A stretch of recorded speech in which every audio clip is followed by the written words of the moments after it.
And we are live. Welcome to another episode of AB Traffic Quick Talk. And today we're going to be talking about the Taíno people, indigenous to the Caribbean. They lived in harmony with their surroundings long before the arrival of the Spanish. But with the coming of the Spaniards, their world changed forever. Today we are exploring the stories of three Taíno chiefs, or caciques, whose legacies reflect both the rich culture of their people and the brutal clash of civilizations. Let's get right into it.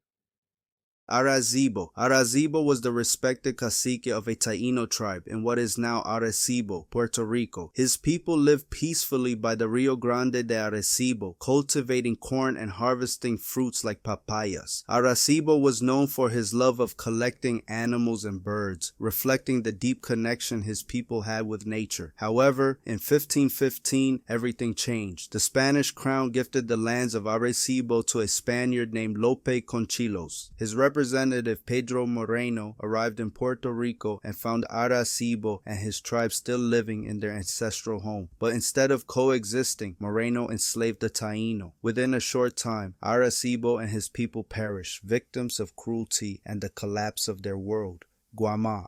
In the 1530s, a different kind of cacique rose to prominence. Guamá, the rebel chief of Cuba. Guamá's resistance against the Spanish was a spark first lit by the warning of another legendary Taíno leader, Hatuey. Determined to defend his people's freedom, Guamá led a rebellion that raged across the island. But Guamá's downfall did not come from the Spanish. Instead, it came from within. In 1533, Guamá was murdered while he slept, the fatal blow delivered by his own brother, Olaguama. Some say this betrayal was driven by jealousy over Guama's affair with Olaguama's wife. It's a tragic tale of how internal conflicts can unravel even the strongest resistance. In 2003, archaeologists believe they discovered Guama's remains in the mountains of Cuba, giving new life to the story of the fierce chief who stood against the tides of colonization. Caonabo. Lastly, we come to Caonabo, a fierce warrior chief of Haiti who led one of the earliest organized resistances against the Spanish. Caonabo's courage became legendary after he successfully attacked La Navidad, the first settlement established by Columbus. His raid left 39 Spaniards dead, sending a clear message that the Taíno would not submit without a fight. But Caonabo's downfall came not through battle, but through deception. The Spanish commander Ojeda tricked Caonabo by offering him beautifully polished handcuffs, claiming they were royal gifts from Spain. When Caonabo put them on, Ojeda locked him in chains.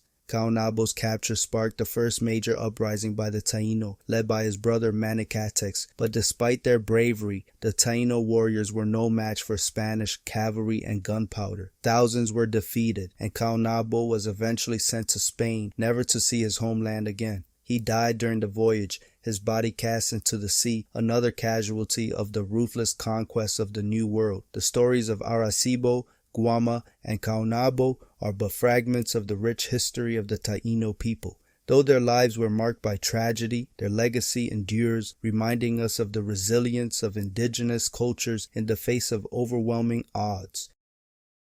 And that's all I got for you. Don't forget to drop a like, a subscribe, a comment, and a share. Do all that good stuff for me. Until next time.